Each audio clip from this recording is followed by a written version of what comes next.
Chapter 7, Sloka 18. Udara sarva evaite. Udara sarva evaite. Udara sarva evaite.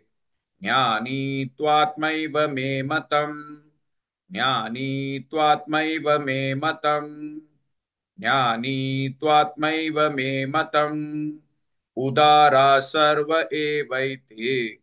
ज्ञानी त्वात्मैव मे मतम् उदारा सर्व एवैते ज्ञानी त्वात्मैव मे मतम् उदारा सर्व एवैते ज्ञानी त्वात्मैव मे मतम् उदारा सर्व एवैते ज्ञानी त्वात्मैव मे मतम् उदारा सर्व एवैते ज्ञानी त्वात्मैव मे मतम् आस्तितस्य हि युक्तात्मा आस्तितस्य हि युक्तात्मा आस्तितस्य हि युक्तात्मा मामेवानुत्तमां गतिम् मामेवानुत्तमां गतिम् मामेवानुत्तमां गतिम् आस्तितस्य हि युक्तात्मा मामेवानुत्तमां गतिम्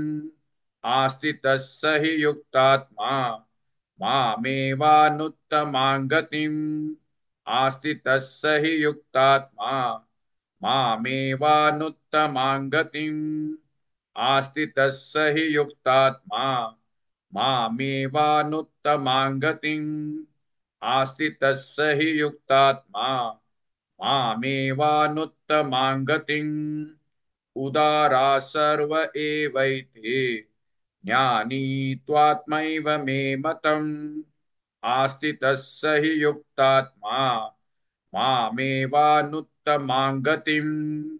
Please like and share this video because you could be instrumental in helping someone around the world recite the Srimad Bhagavad Gita, thereby helping them to have a life of unending opulence, victory and prosperity. This is mentioned in chapter 18, Sloka 78. Yes, don't forget to buy my book, Leadership Can Be Child's Play. Namaste.